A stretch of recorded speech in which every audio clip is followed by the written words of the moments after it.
नमस्कार दोस्तों, ocean network में आपका स्वागत है। अब केवल 4 दिन बचे हैं। 22 जनवरी को भगवान राम की प्रतिमा का वहाँ पर प्रतिष्ठापन है, प्राण प्रतिष्ठा का समारोह है और 4-5 दिन पहले अभी भी प्रयास किए जा रहे हैं कि किसी तरीके से इसे रोका जाए। मतलब बेशर्मी की आप इंतहा देखिए कि अतीत में कितने प्रयास किए गए हैं, किस-किस तरह की प्ली दी गई हैं और कौन-कौन सी ताकतें रही हैं जिन्होंने करोड़ों करोड़ राम भक्तों की जो आस्था है, जो भावनाएं हैं, उन पर बार-बार आघात किया है और बार-बार उनको एक तरीके से अपमानित करने की कोशिश की है और इंतजार और इंतजार और इंतजार करने के लिए अभिशप्त किया गया है। अब जब सब कुछ तैयार है, राम मंदिर तैयार है, भव्य और दिव्य मंदिर तैयार है, जब अनुष्ठान शुरू हो चुके हैं, यज्ञ शुरू हो चुके हैं, अयोध्या में भी और उधर प्रधानमंत्री नरेंद्र मोदी का भी 11 दिन का अनुष्ठान का कार्यक्रम शुरू हो चुका है और आप और हम देख रहे हैं कि दक्षिण के अलग-अलग मंदिरों में जाकर के वो पूजा पाठ कर रहे हैं।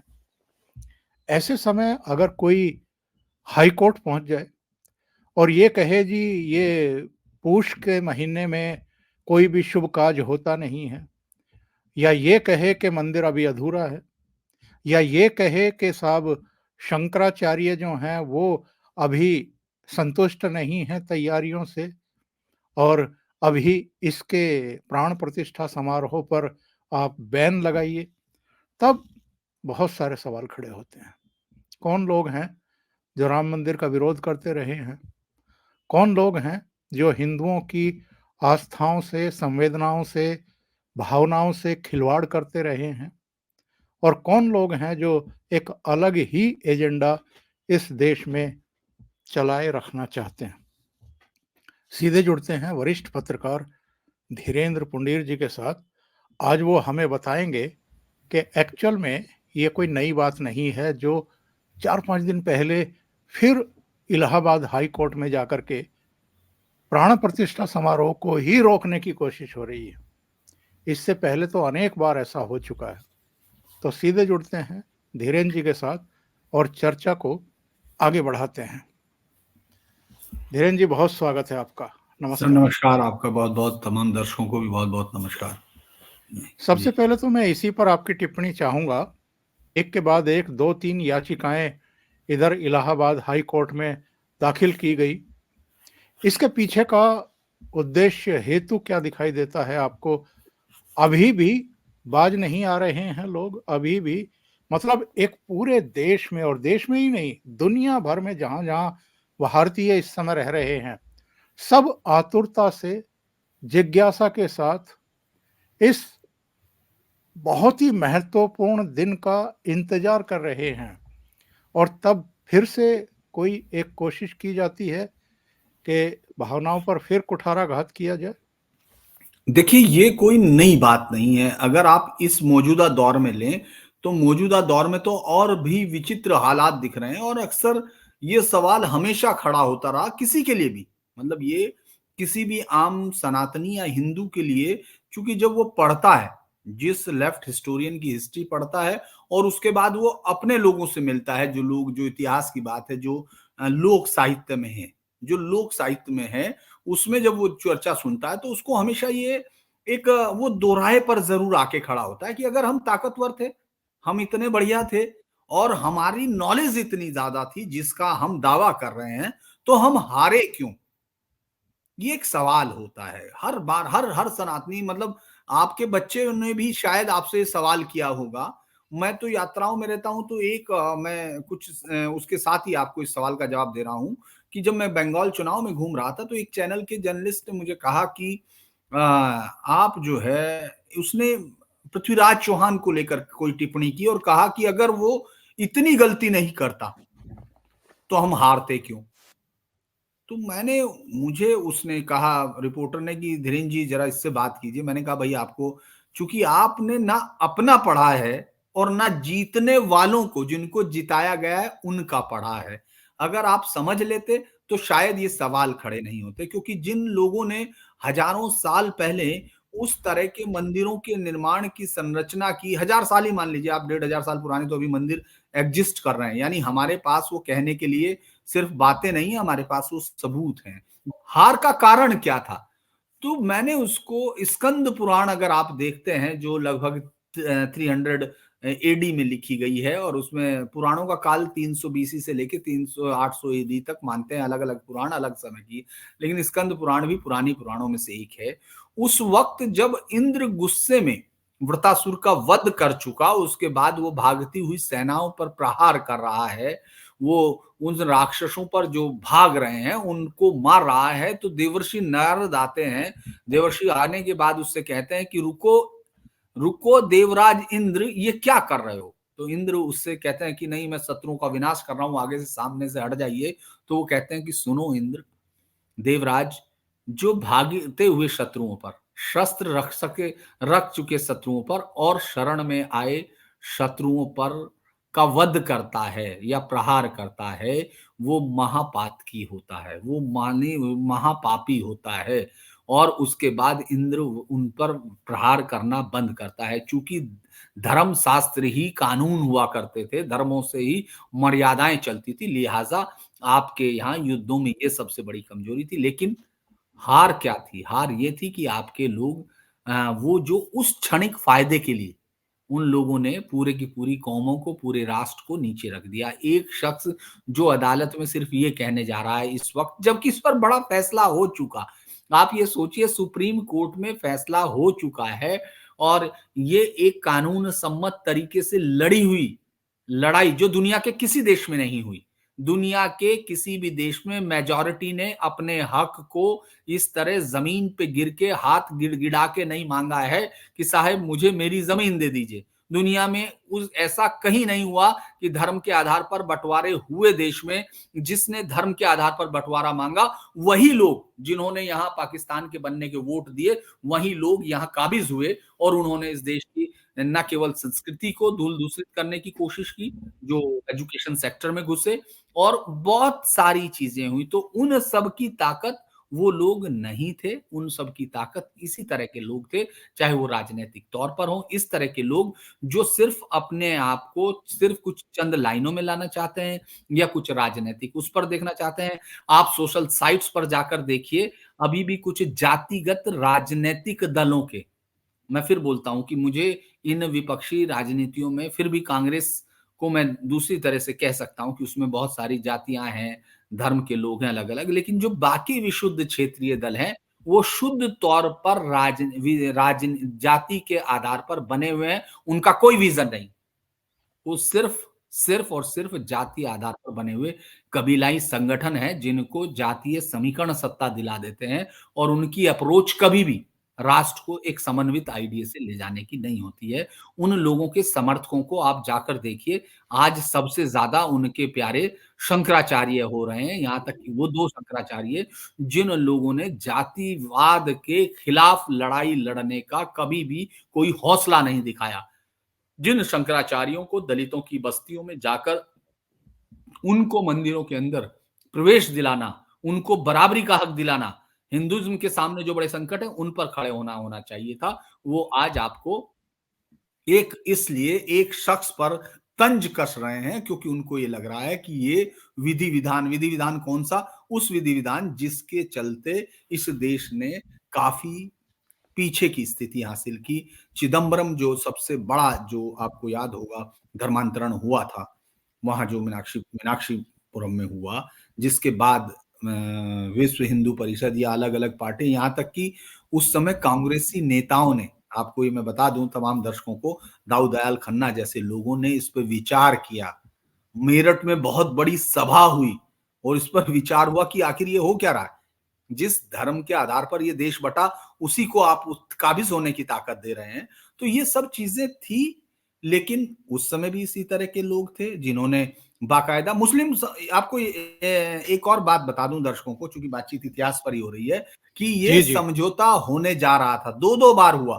1857-58 के समय में हुआ, जब बाबा रामदास और एक और मुस्लिम से अमीर अली, मुझे माफ करना होगा कि एग्जैक्ट उनका नाम मैं अभी आपको बताता हूं, जिन्होंने इस समझौते की पूरी पृष्ठभूमि बन गई थी, वो वापस करना चाह रहे थे, क्योंकि हिंदुओं ने एक मुस्लिम बादशाह को दोबारा तस्लीम किया, उनके लिए लड़ना तस्लीम किया।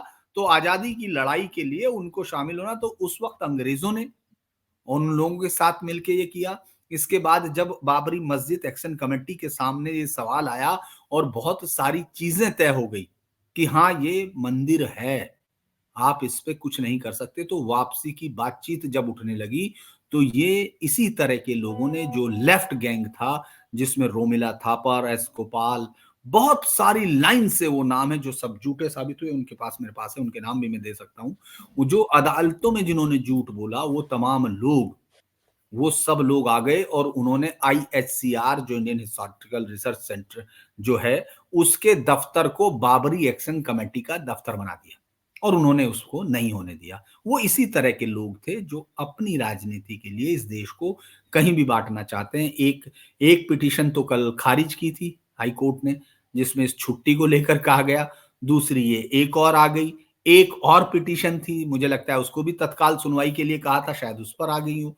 कोर्ट भी इस तरह की जो फ्रिवलेस है, हालांकि एक को कोर्ट ने मानते हुए वो कर दिया, लेकिन इस तरह के लोग या तो ये राजनीतिक एजेंडे में हैं, या इनको कुछ फायदा होना चाहिए, या इनका नाम आना चाहिए, उस सब का इस्तेमाल ये करने की कोशिश करते हैं। जी धीरेन जी, इससे पहले ऐसे कितने अवसर आए हैं और वो कौन लोग थे जो लगातार बाधाएं पैदा कर रहे थे, इसके रास्ते में डिले करते जा रहे थे। एक तो सबको याद है कि 2019 के लोकसभा चुनाव से पहले कपिल सिब्बल ने सुप्रीम कोर्ट से एक अपील की कि साहब लोकसभा चुनाव हो जाने दीजिए, उससे पहले आप कोई फैसला ना दें, भारतीय जनता पार्टी इसका राजनीतिक लाभ ले लेगी। पर ये बाकी दलों के लिए तो राजनीतिक मुद्दा रहा है। भारतीय जनता पार्टी ने इस पर उस तरीके से राजनीति की हो, ऐसा कोई दावे के साथ साबित नहीं कर सकता। और बाकी तमाम दलों ने अपने अलग अलग समय पर कुछ कुछ मुद्दे उठाए और फिर उनको छोड़ दिया। और कम से कम भारतीय जनता पार्टी के बारे में ऐसा नहीं कहा जा सकता। 1988 से लेकर के अब तक उसके एजेंडे में, उसके घोषणा पत्र में, उसके संकल्प पत्र में अगर ये एक मुद्दा था तो वो अब तक है। उन्होंने इस मुद्दे को कभी छोड़ा नहीं, एजेंडे को बदला नहीं। तो उल्टे भारतीय जनता पार्टी पर राजनीति करने का आरोप लगाया जाता है, जबकि अभी भी अगर किसी ने राजनीति की शुरुआत की है तो वो कांग्रेस पार्टी है। देखिए, पार्टियां तो हमेशा से राजनीतिक लाभ लेती हैं, लेकिन मुझे हमेशा ये शक होता है कि क्या भारतीय राजनीतिक नेतृत्व इस बात का, चाहे वो तमाम पार्टियों का है, इस बात को लेकर, जो विपक्ष की बैठी हुई पार्टियां हैं, क्या इस बात को लेकर उनके अंदर किसी तरह की कोई जिजीविषा बची ही नहीं है कि आखिर राष्ट्र का स्वरूप क्या हो। दुनिया भर में कोई भी राष्ट्र होता है तो उसके लिए उसका जनसांख्यिक जो एक रूपता होती है, या उसकी ज्योग्राफी उसका इस तरह से होती है, या उसकी एक खास जाति समूह वहां हुआ करता है, या एक कोई एजेंडा होता है। हिंदुस्तान इतना खूबसूरत एकमात्र देश होगा जो सब कुछ, जिसके अंदर इतनी डाइवर्सिटी है। और ऐसे में आप जब इस तरह का विरोध करते हैं जिसका कोई अर्थ नहीं है, इसलिए अर्थ नहीं है कि आप ये देखिए, मैं रोज देख रहा हूं, चूंकि खबरें कवर करानी होती हैं, कि लोगों ने, डॉक्टरों ने फीस आधी कर दी, बहुत सारों ने ऑपरेशंस में, मेरठ में उन्होंने छूट दे दी। उधर आप जाइए तो किसी ने कहा कि वो 7 दिन तक इन नाव के पैसे नहीं लेंगे। 22 तारीख को पूरे काशी में, अयोध्या में नाव फ्री चलनी है। वो उन्हीं लोगों ने कहा, किसी ने नहीं। कोई 5 लाख, कोई 10 लाख, पूरे देश से, ये देश के अंदर का वो जो अंदर अंतर्जलित वो है प्रवाह, वो दिख रहा है कि किस तरह की एक यात्रा इस देश में हो रही है। देश के लोगों को लग रहा है जैसे एक संस्कृति के पलटने का समय आ गया, और वो किसके लिए पलट रहे हैं ये भी समझने की बात है। वो मर्यादा पुरुषोत्तम के लिए पलट रहे हैं। मर्यादाओं में, चूंकि ये मर्यादा है, भगवान राम किसी भी चीज के लिए आदर्श हैं, उसमें कोई आज के मौजूदा स्टैंडर्ड पर भी आप उसको वॉच कर सकते हैं। लेकिन आपने कहा कि ये कोई पहला प्रयास नहीं है। मैं दर्शकों को बता दूं, ये 77वीं लड़ाई इससे पहले हो चुकी है।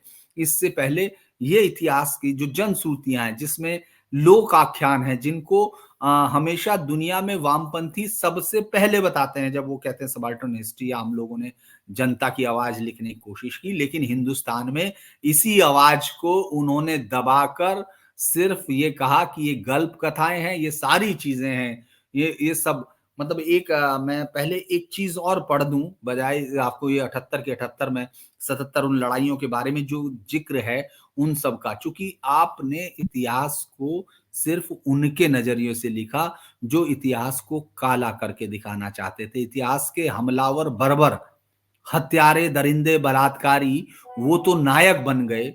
जो मेरी दुनिया के ये यूनिक उदाहरण है, जब आप ये देख रहे हो कि दुनिया में जो हत्यारे और वहशी आए, जिन्होंने बलात्कारों की लाइन लगा दी, जिन्होंने जो दुनिया के सबसे ज्यादा, जिस पर कोई लिखा नहीं गया, उन महिलाओं को इन्होंने दास बनाकर, गुलाम बनाकर, बच्चियों को, छोटी छोटी बच्चियों को गजनी और अरब के बाजारों में बेचा।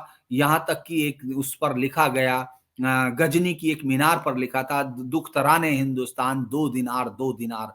ऐसा उनके लिटरेचर में है, उन हमलावरों के साथ आए हुए लिटरेचर में है। लेकिन मैं ये बता दूं एक चीज, कि कैसे कोई कल्चर रो सकती है, एक सभ्यता कैसे रोती है, इसका एक बहुत ही सटीक उदाहरण उन्होंने दिया है। मीनाक्षी जैन की एक किताब में है, जो उन्होंने जिक्र किया कि इटावा में एक इंस्क्रिप्शन मिला जो 12वीं शताब्दी का था, इटावा फोर्ट में मिला, जो महाराजा अजय सिंह, जो नेफ्यू था जयचंद गढ़वाल का, उसने कहा, वो राजा और उसका पुरोहित, वो दोनों कर रहे थे चंडी महायज्ञ, एक माँ दुर्गा के लिए महान यज्ञ था।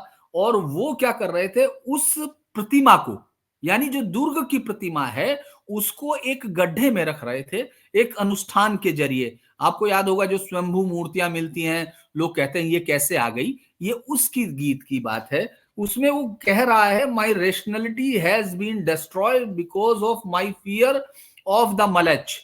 मलेच इन्हीं के लिए इस्तेमाल किया गया शब्द है, जो हमलावर थे, कि मेरी जो तर्क शक्ति है, वो या सोचने समझने की शक्ति है, विचार शक्ति खत्म हो गई इनके डर की वजह से। विद ग्रेट सोरो, मैं बहुत दुख के साथ, touching her with my head, मैं उसको अपने सर से, मतलब अपने सर से उसके पैरों को छूते हुए, to honour her, I place this Durga the dweller of the fort and destroyer of bad luck.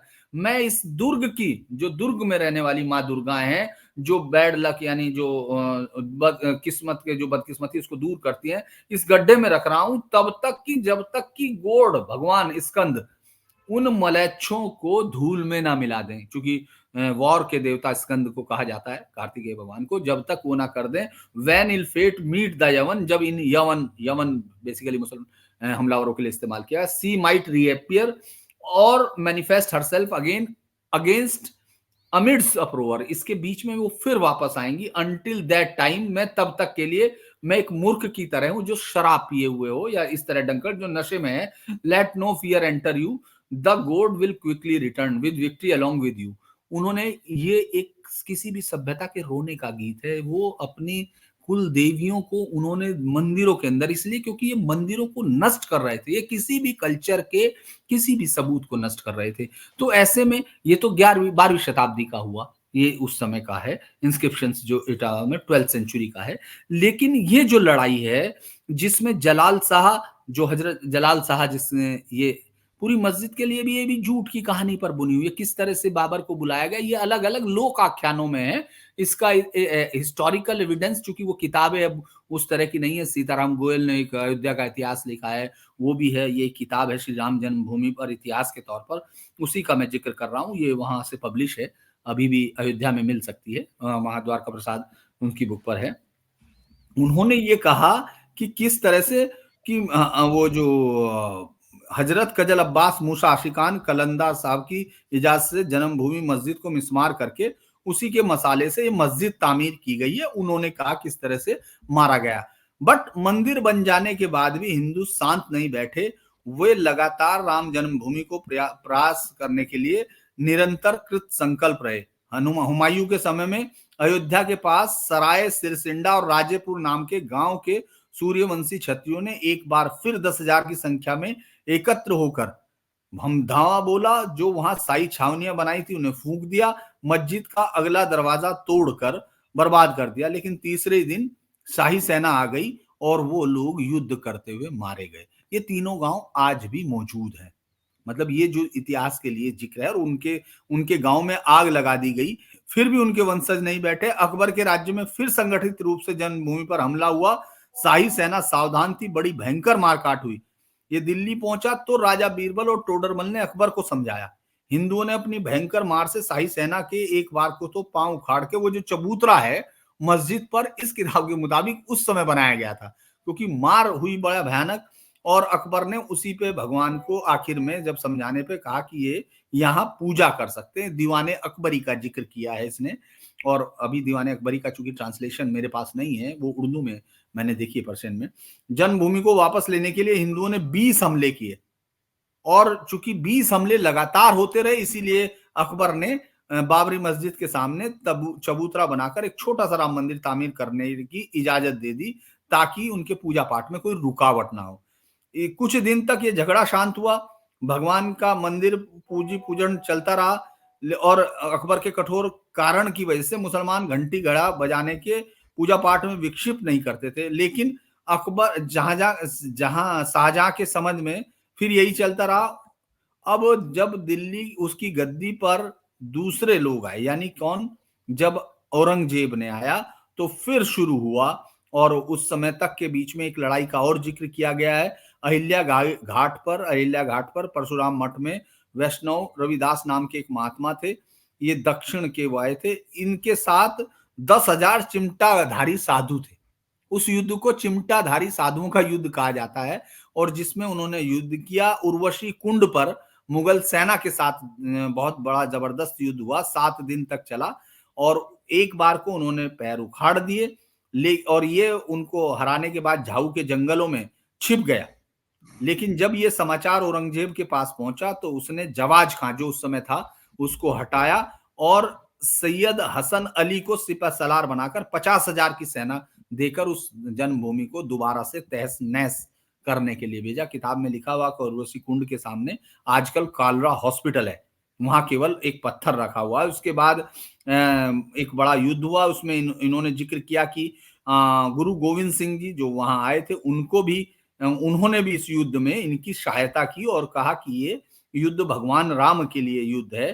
पहला मुकाबला शाही सेना का रुदौली में क्षत्रियों से हुआ, जिसमें साधारण लड़ाई हुई तो ये पीछे की तरफ हट गए और सिखों का दल उन पर टूट पड़ा भूखे बाघ की तरह।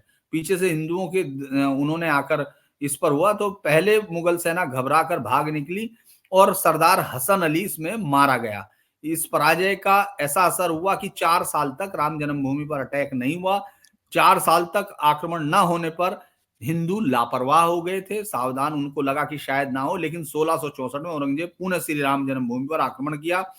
हिंदुओं ने मुकाबला किया, लेकिन इसके चलते उनकी एक नहीं चली। तभी पुजारियों ने मंदिर की प्रतिमा छिपा दी। अचानक आक्रमण से 10,000 हिंदुओं का वध हुआ। अंदर मारे गए हिंदुओं की लाशें मंदिर के अंदर नवकोण पर एक कंदर कूप नाम था, उसमें भर दी गई। चारों ओर से चार दीवारी उठाकर उसे घेर दिया गया।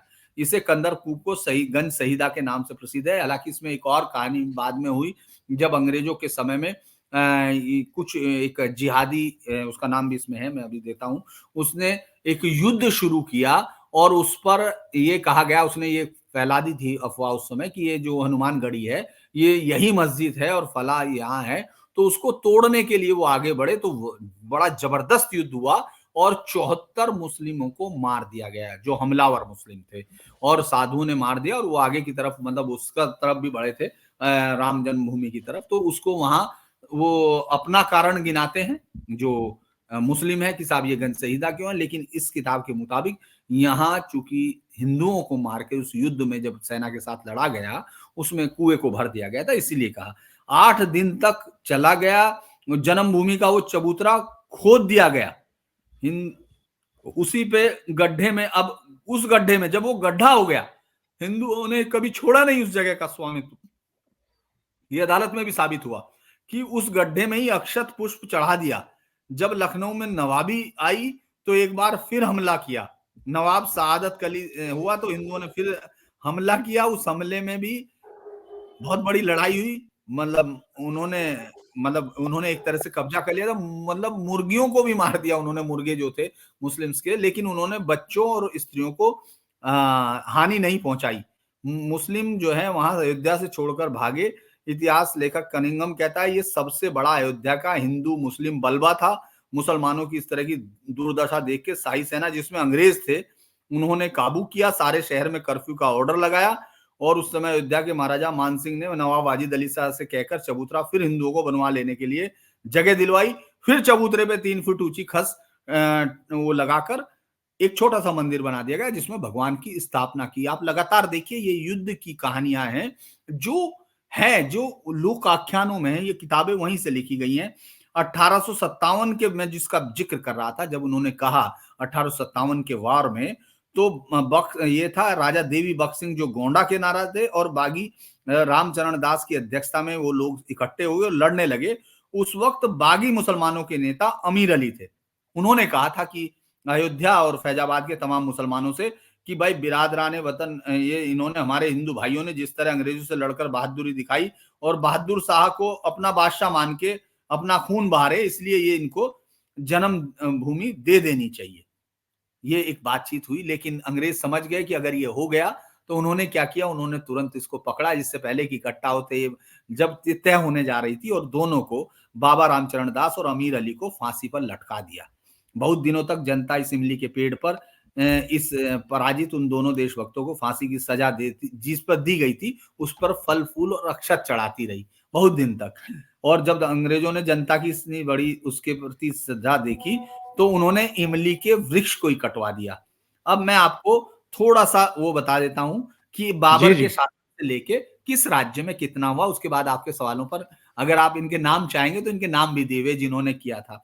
बाबर के समय में 4 हमले हुए। बाबर के मस्जिद पर टूटने के बाद हिंदुओं के 4 हमले हुए, युद्ध हुए। 77 बलवे इस तरह से हैं। हुमायूं के समय में 10 हुए, और अकबर के समय में 20 अटैक हुए। औरंगजेब के समय में 30 अटैक हुए। नवाब सआदत अली के समय में 5 हुए। नसीरुद्दीन के समय में 3 हुए। उसके बाद वाजिद अली के समय में 2 हुए। अंग्रेजों के समय में 2 दंगे हुए, और कार सेवकों द्वारा 1990 का अटैक है। यानी कुल योग ये जो है 77 का बैठता है। और सबसे भयानक युद्ध, अंग्रेजों की सेना खड़ी तमाशा देख रही थी, हिंदू मुसलमान आपस में फैसला कर रहे थे, वो 1856 में हुआ था, जिसको जो है हम लोग उस युद्ध को सबसे बड़ा युद्ध मानते हैं।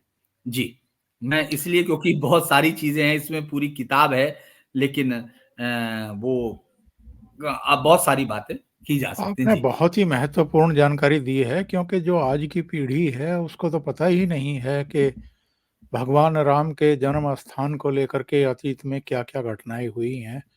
इतनी बड़ी-बड़ी घटनाएं हुई हैं। और 1856 1857 का मतलब है, मैं अपने दर्शकों को याद दिला दूं, आप में से बहुत सारे लोगों को जरूर इतिहास की समझ होगी, घटनाओं की समझ होगी।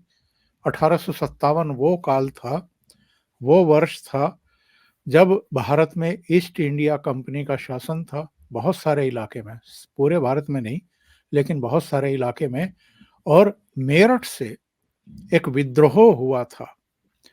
विद्रोह की शुरुआत तो वैसे बारकपुर छावनी से हो गई थी कलकत्ता के पास, लेकिन एक्चुअल में विद्रोह मेरठ से शुरू हुआ था। और मेरठ के अलावा कई जगह, अंबाला में भी, कानपुर में भी, दूसरी जगहों पर भी सशस्त्र विद्रोह हो गया था अंग्रेजों के खिलाफ। तो ये वो काल है जिसके बारे में अभी धीरेन्द्र जी बता रहे थे कि उसी समय अयोध्या में भी ये सब चल रहा था। और कई क्लैश हो चुके थे, कई संघर्ष हो चुके थे, कई युद्ध हो चुके थे।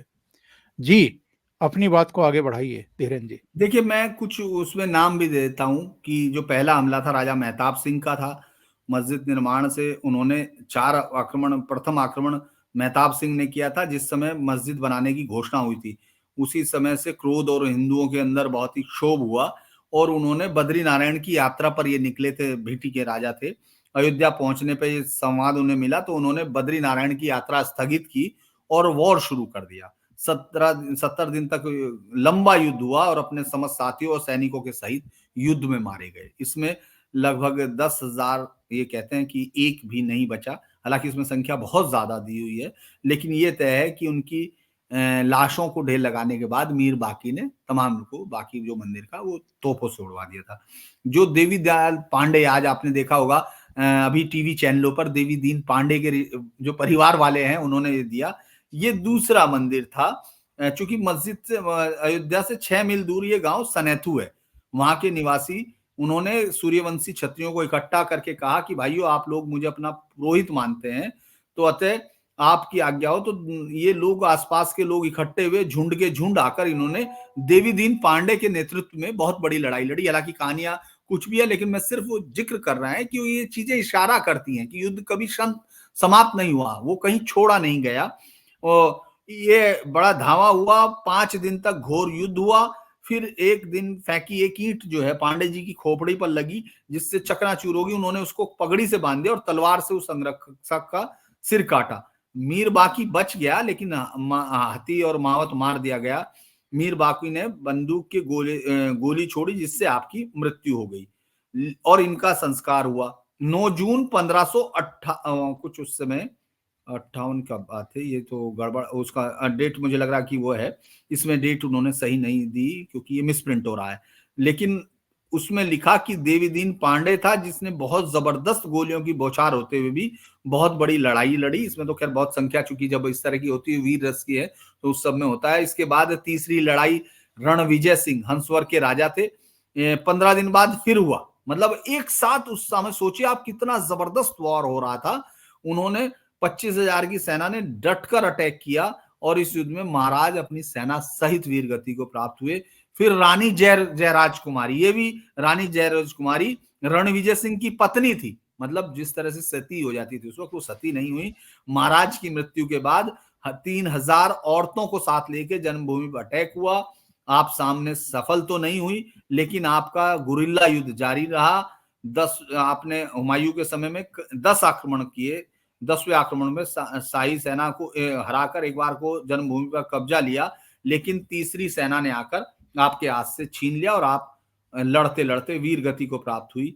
सन्यासी महेश्वरानंद जी थे, जो इस युद्ध में भी अपनी सेना के साथ मारे गए। इसके बाद स्वामी बलरामचारी द्वारा 20 आक्रमण है। उनकी मृत्यु के बाद स्वामी, मतलब कंटिन्यूएशन है, वॉर में कंटिन्यूएशन है, ये नहीं कि कोई बंद हो गया। बलरामाचारी उनके हाथ में से थे और उन्होंने गांव गांव घूमा। उन्होंने कहा कि भगवान राम की जन्मभूमि मलैचों के कब्जे में है, तो उस पर लड़ाई की जाए। और ये क्या करते थे, कई बार आक्रमण सफल होते थे, कई बार विफल होते थे, लेकिन ये चलता रहा। और 20वें आक्रमण पे जब जबरदस्त हुआ, तो टोडरमल के कहने पे बाबरी मस्जिद के सामने चबूतरा था, वो जो स्वामी जी ने बनवा लिया था, उस पर छोटा सा मंदिर बनाने की आज्ञा दे दी गई, बलराम वाला, जो मैं आपको कह रहा था। और उन्होंने लगातार युद्ध करने के कारण ये जो है शिथिल हो गया और प्रयाग कुंभ में इनकी मृत्यु हो गई। और इसके बाद बाबा वैष्णव दास, इसके बाद बाबा वैष्णव दास के नेतृत्व में 30 आक्रमण हुए, क्योंकि औरंगजेब ने फिर वापस किया, अटैक हुआ। उसके बाद वैष्णव दास थे, उन्होंने 30 आक्रमण किए। आपके आक्रमणों में सराय, सिरिंडा, राजेपुर, नारे, सनेतु, पूरे पहलवान आदि गांव जो पूरब की ओर है, सूर्यवंशियों ने पूरा सहयोग किया। सराय ठाकुर गजराज सिंह, राजेपुर सिसिंडा में कुंवर गोपाल सिंह, ठाकुर जगदम्बिका सिंह ने बहादुरी से युद्ध किया और वीर गति को प्राप्त हुए। फिर ये गुरु गोविंद सिंह जी के आदेश पे सिखों की एक सेना बाबा वैष्णव दास के साथ मिलकर विकट संग्राम किया, और इसमें ही जो मैं बता रहा था, सरदार हसन अली खां मारे गए। इसके बाद मुगलों से, चूंकि ये कहते हैं कि लड़ने आए थे, गुरु गोविंद सिंह जी के कहने पर उनकी टीम लड़ी। बाबरी मस्जिद के लिए काफिरों ने 20 हमले किए। ये एक मुस्लिम उसका है, आलमगीरी नामे में औरंगजेब की तरफ से है कि हमले किए। सबसे ज्यादा लापरवाही की वजह शाही फौज ने शिकस्त खाई। जो आखिरी हमला गुरु गोविंद सिंह के साथ बाबा वैष्णव दास का हुआ, इसमें शाही फौज का सबसे ज्यादा नुकसान हुआ था और मनसबदार सरदार हसन अली खां मारे गए। और रमजान की 27वीं तारीख को 4 साल शांत रही फौज फिर अयोध्या पे कब्जा किया। इसमें 10,000 हिंदू मारे गए, उनका चबूतरा और मस्जिद खोदकर जमींदोज कर दिए गए। और नवाब सादत अली के समय 5 हमले हुए, उसमें राजा गुरदत्त सिंह अमेठी, राजकुमार सिंह पिपरापुर के। फिर वापस बाबरी मस्जिद पर अटैक हुआ, हिंदुओं के 5 आक्रमण हुए। इस समय तक हिंदू मुसलमानों ने संगठित युद्ध किए, इन दोनों को क्षणिक विजय मिली, लेकिन कभी भी उनका पूर्ण रूपेण अधिकार नहीं हुआ। ये आक्रमण प्रति वर्ष 50 वर्षों तक चलते रहे। फिर यहां भी ये हुआ कि आखिर में नवाब ने पूजा पाठ और नमाज करने की दोनों की इजाजत दी, तब मामला शांत हुआ। एक साथ भजन करने की इजाजत दी तब ये शांत हुआ। 5 वर्ष तक दखल यानी 5 में उन्होंने हमले किए। जब नवाब सादत अली खोरा, फिर नवाब नासिरुद्दीन हैदर के समय में मकरही के राजा के नेतृत्व में, माफ कीजिएगा, मकरही साफ कीजिएगा, एक मिनट, मैं ये जो है मैं आपको कहूं कि एक लंबी जो लड़ाई है वो कंटिन्यू आपको दिख रही है, मैं जिस पर बात कर रहा था। तो ये कोई हासिल की गई या बिना किसी तरह से छोड़ दी गई लड़ाई नहीं थी, जिसको ये लगातार लड़ते रहे और तभी जाकर इसकी, मैं ये कह सकता हूं कि हम लोगों ने इसको हासिल किया, क्योंकि एक लड़ाई थी ये। कोई एक मिनट बस आप दीजिए मेरा प्लीज। हाँ, नासिरुद्दीन मकरही के राजा के नेतृत्व में फिर 3 हमले हुए, सफलता नहीं मिली। आखिरी आक्रमण में हिंदुओं को सफलता हुई, लेकिन 3 दिन बाद फिर इनके हाथों से छीन ली गई। एक बहराइच गजेटियर का इसने जिक्र किया, जिसमें पियर्सन का जिक्र किया कि जन्मभूमि पर अपना अधिकार करने के लिए नवाब नासिरुद्दीन हैदर के समय मकरही के तालुकेदार के साथ हिंदुओं की एक जबरदस्त भीड़ ने 3 बार हमला किया, पर कामयाब नहीं हो सके। आखिरी हमले में शाही सेना के पैर उखड़ गए, परंतु तीसरे आने वाली जबरदस्त शाही हुकुम से लड़कर हिंदुओं से उनके हाथ से जन्मभूमि निकल गई थी, लेकिन फिर शाही सेना आई और उन्होंने वापस किया। नवाब वाजिद अली के समय में 2 हमले हुए, जिसमें राजा देवी बख्श सिंह गोंडा तथा अवध के समस्त राजाओं के नेतृत्व में जन्मभूमि के उदारार्थ 2 हमले हुए, जिसमें हुई तो उनकी हमला पहली बार उन्होंने फिर वापस चबूतरा बना लिया और कोशिश की गई कि एक छोटा सा मंदिर तैयार किया जाए। इसमें एक बड़ा सा शेर दिया गया है कि तासुबी मुल्लाओं को ये बात खटकी, उन्होंने नवाब से शिकायत की तो नवाब ने हंस के उत्तर दिया, हम इश्क के बंदे हैं, मजहब से नहीं वाकिफ, गर काबा हुआ तो क्या, बुतखाना हुआ तो क्या। लेकिन ये चूंकि ये कहानियां हैं जो सुनकर जो लोगों के बीच में लिखी गई कि कैसे अमेठी का जो मैं कह रहा था पीर मौलवी, वही जो वापस जिसने जिहाद के लिए निकला था, उसने वापस हमला किया, मुसलमानों का जन्मभूमि पर प्रस्थान किया। लेकिन इसमें राजकुमार जयदत्त सिंह भीटी के राजकुमार, यानी भीटी लगातार लड़ रही है। आप ये देखिए पहली लड़ाई से आखिरी लड़ाई तक वो है। और अब 170 आदमियों को लेकर इसने जिहाद किया था, लेकिन युद्ध में ये सारे मारे गए। जो मैंने आपको बताया था कि ये जिहाद करने गए थे।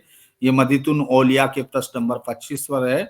और इसमें जो नाम है, बाबा वैष्णव दास हैं जो मारे गए, बाबा चरणदास हैं, अमीर अली हैं, स्वामी महेश्वरानंद जी हैं, बलरामचारी, राजा गुरदत्त सिंह है, ठाकुर गजराज सिंह है, महंत उद्धवदास जी हैं, राजा देवी बख्श सिंह, राजा मेहताब सिंह, राजकुमार सिंह, देवी दत्त पांडे, कुंवर गोपाल सिंह, ठाकुर जगदम्बिका सिंह, रानी जयमारी, राजा जजमान सिंह, राजकुमार जयदत्त सिंह।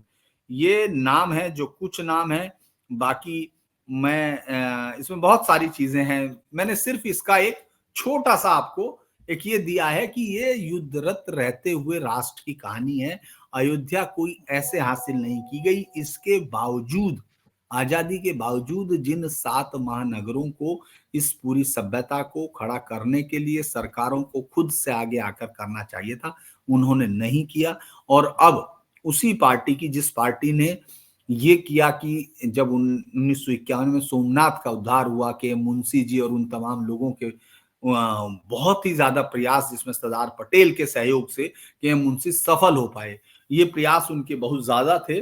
लेकिन प्रधानमंत्री जवाहरलाल नेहरू हो सकता है उनकी बहुत सारी तारीफों की जाती हो या उनका हो, लेकिन उस मंदिर के रिकॉर्ड्स के मुताबिक जो उनकी चिट्ठियां हैं, उनको दुख था कि लोग वहां जा रहे हैं। यानी मैं ये कहूं कि उनको ये लग रहा था कि ये होना नहीं है, और ये चूंकि आप एक राष्ट्र को बिना किसी उसकी आत्मा के, ये ऐसे ही है अगर आप किसी राष्ट्र को खड़ा करते हैं और उसके अंदर उसकी सोल ना हो। हिंदुस्तान की सोल, इसमें कोई शक नहीं, इस पर कोई बहस नहीं, इस पर कोई सवाल नहीं कि हिंदुत्व इसकी सोल है। तो आप अगर एक ऐसे राष्ट्र की कल्पना करना चाहते हैं जिसमें सोल नहीं, तो आप इस तरह की अजीब व गरीब आइडिया के साथ आ सकते हैं। और आप सोचिए, एक पार्टी जिसके निर्मल खत्री अभी प्रेसिडेंट रहे हैं, जिस पार्टी के स्टेट प्रेसिडेंट निर्मल खत्री अयोध्या के हैं, 2 सांसद भी रहे हैं कांग्रेस के, वो कह रहे हैं कि ये हमारे लिए सौभाग्य की बात है, ये मैं वहां जाऊंगा। ये प्रदेश अध्यक्ष है। तमाम जो कांग्रेसी नेता है वो वहां पहुंच के पहले नहा रहे हैं। और अब तो बड़ा अच्छा देखा होगा आपने, वो राम राम करके किसानों से मिल रहे थे, हुड्डा साहब उनके बेटे। तो यानी एक पार्टी वो राम से लड़ने की कोशिश कर रही है, बल्कि ये कहा जाए मुंह में राम बगल में राजनीति लिए घूम रही है। मुझे लगता है कि ये बड़ा ही अजीब सी बात है, क्योंकि एक सभ्यता, आप देखिए गांव गांव से एक आवाज आ रही है, आप हर जगह देख रहे होगे, क्योंकि ये आपकी आत्मा में बसा हुआ शब्द है। राम कोई ऐसा शब्द नहीं है जो कहीं से बाहर से थोपा गया हो। हिंदुस्तान के अंदर की मर्यादाएं इसी शब्द से निर्मित हुई हैं। और आखिर में धीरेन्द्र जी, बहुत ही विस्तार से आपने दर्शकों को जानकारी दे दी है, और ये अमूल्य जानकारी, अनमोल जानकारी है। आखिर में मैं ये जरूर जानना चाहूंगा कि चूंकि अब भगवान राम का भव्य और दिव्य मंदिर तैयार है, प्राण प्रतिष्ठा बस होने ही वाली है, ऐसे में क्या राम मंदिर ने देश की 2 धाराएं बिल्कुल साफ कर दी हैं, और अब ये भी तय हो जाएगा कि कौन हमारी जो भारत की सही में आत्मा है, जिस सोल की आपने चर्चा की है, उसके साथ कौन है और इसके विरोध में कौन है? और चूंकि चुनाव भी अब बहुत दूर नहीं रह गए हैं, तो चुनाव में जनता भी तय कर देगी। मुझे लगता है कि ये जो साफ हुआ है कि आखिर राम के मसले पर आप पार्टी के विरोधी हो सकते हैं, लेकिन राम के विरोधी होना आप जो दिखा रहे हैं, तो कम से कम इस बेल्ट में तो मैं, हालांकि पूरे राष्ट्र में ये है, लेकिन राष्ट्र के अंदर जिस तरह का जहर 45 सालों में, 75 सालों में भरा गया और डिवीजन करने की कोशिश की। आप ये देखिए, भाषाई जो लड़ाई है उसके रुख भी कांग्रेसी नेता जो उसमें थे उन्हीं लोगों की देन है। अलग अलग जगह पर वो उनके वहां से फूटते हैं, उनके दोस्त होते हैं, उनके साथ होते हैं, और उनको लगता है कि यहाँ भाषाई ताकत से वो अलग होते हैं। यानी एक राष्ट्र को साउथ नॉर्थ के चक्कर में बांटने की कोशिश की गई, फिर उसके बाद जातियों में बांटा गया, और उसके बीच में एक जिहादी मेंटलिटी, यानी जिन्होंने, चूंकि इस बात को कहने में लोगों को बड़ी हिचक होती थी कुछ साल पहले तक, कि आखिर ये जो बेल्ट है, हिंदी बेल्ट है, इसके मुसलमानों के वोटों का परसेंटेज 96 to 98 मुस्लिम लीग को था। यानी जिन्होंने ये पूरा का पूरा, जहां उन्होंने देखे, मुझे लगता है कि हर विवादित ढांचे के बाद ये तो सिर्फ कम है, 40,000 मंदिरों का है। और मैं, गोयल साहब की किताब भी है मेरे पास तो तमाम किताबें हैं जिसमें उनके जिक्र हैं, ये पूरा जिन पर लड़ाइयां हुई, जिन पर वो हुई। तो मुझे लगता है कि जो राजनीतिक तौर पर इन्होंने जो राजनीति की शुरुआत की है, ये 24 के लिए इनको न केवल साफ कर देगी, बल्कि कांग्रेस इधर अपनी रिलीवेंस खो देगी इस पूरे लड़ाई में। मुझे लगता है उत्तर प्रदेश से तो गांधी परिवार ने अपने आप को समेटने के बाद ही ये फैसला किया कि वो इस में नहीं आएंगे, इस जो प्राण प्रतिष्ठा का समारोह है इसमें नहीं आएंगे। लेकिन उनके न आने से उस प्राण प्रतिष्ठा में कुछ फर्क पड़ रहा है। बहुत सारी चीजें आपको इंटरनेट पर दिखेंगी इस समय, क्योंकि ये लड़ाई सोशल मीडिया पर भी चल रही है। जो बहुत सारे लोग अब अचानक शंकराचार्य के भक्त दिखने लगे, तमाम लेफ्टिस्ट, उनके आप देखिए, उनकी वो तमाम वेबसाइट जो अभी तक हिंदुत्व को रोज सुबह शाम गाली देने के लिए पैसे लिया करती थी, वो उनके इंटरव्यू लेकर अब मोदी कम हिंदू हैं या मोदी हिंदू द्रोही हो गए, या भाई ये हिंदुओं का मसला है, वो अपने से सुलझा लेंगे। आपका कौन है? आप कौन खामखा? आप अभी तक हिंदुत्व को गाली दे रहे थे, आप डिसमेंटलिंग हिंदुत्व, इस तरह की प्रेस कॉन्फ्रेंस, वो इस तरह की कॉन्फ्रेंस कर रहे थे, और एक बीमारी है सनातन, इस तरह के सवाल इस पर तालियां बजा रहे थे। अचानक आपको शंकराचार्य हिंदू दिखने लगे और इस मंदिर में हिंदुओं के धार्मिक आचार विचार से मूर्ति की स्थापना नहीं हो रही, प्राण प्रतिष्ठा हो रही, इसके लिए आप दर्द में हैं। ये इस बात की तरफ इशारा करता है कि वामपंथ जिस जहरीलेपन के साथ इस देश की रगों में घुसा, वो अभी भी चेहरा बदल कर है, और ये बात मुझे लगता है इलेक्शंस में जरूर जनता की नजर में रहेगी। मेरी नजर में लगता है कि ये 24 के लिए एक बहुत बड़ा होगा, और मुझे कांग्रेस ने जिस तरह का ये फैसला लिया, जिस तरह, हो सकता है आपको नहीं जाना था, आप मत जाइए, लेकिन आपने जिस तरह से उसको ठुकराना, हो सकता है मैं ये कह सकता हूं कि देना भी शायद एक राजनीति का हिस्सा हो, क्योंकि उन्होंने बुलाया, उनके उसमें था, उनके एजेंडे में था, तो वो देंगे। लेकिन आपका ठुकराना उससे बड़ी राजनीति है, आप एक वोट बैंक को खुश करने के लिए, और अब ये बात समझ में आने लगी, पहले नहीं आती थी लोगों को, कि किस तरह से शाही इमाम कांग्रेस के लिए वोट की अपील करता था। ये बात कभी समझ में नहीं आती थी, क्यों आप सेंटेनिक वर्सेस पर बैन लगाते हैं, क्यों आप लगातार उन फिल्मों पर, उन पर तमाम जगह, फिलिस्तीन पर आप लगातार, आज भी मैं, इस सरकार की भी स्थिति है, लेकिन ये शायद इंटरनेशनल पॉलिटिक्स का हिस्सा हो, लेकिन पहले जिस वफादारी के साथ आप सड़कों पर लगातार, आपको बिना कुछ हासिल किए हुए आप गालियां खाते हुए उनको मदद करते रहे निरंतर, तो आपके पास कोई हित नहीं था, आप ये सोच ही नहीं रहे थे कि 71 का वार जीतना उन हिंदुओं के लिए भी कुछ मतलब होगा, जिन्होंने वहां बांग्लादेश में अपनी जान खोई है, जिनको सबसे ज्यादा मारा गया। आपको याद होगा वो पोस्टर, पता नहीं, माफ कीजिएगा, इतनी लंबी बातचीत हो रही है, बात आप खत्म कर रहे थे, जी, लेकिन जी। वो याद होगा कि वो तहमद खोल कर दिखाते हुए, वो फोटो है, वो आइकॉनिक फोटो है, लेकिन आप अभी समझ नहीं पा रहे हैं, आप अभी भी नहीं देख रहे हैं। बहुत-बहुत धन्यवाद धीरेन जी। और अलग-अलग विषयों पर, अलग-अलग आयामों पर हमारी और धीरेन जी की 22 जनवरी तक तो कम से कम बात होती ही रहेगी, और बाकी इलेक्शन आ रहे हैं तो इलेक्शन पर भी हमारी चर्चाएं चलेंगी आगे। और 22 जनवरी तक तो हम मंदिर और इससे रिलेटेड जितने भी विषय हैं उन पर चर्चा करने की कोशिश करते रहेंगे। धीरेन जी, बहुत-बहुत धन्यवाद जुड़ने के लिए। Thank you so much. नमस्कार।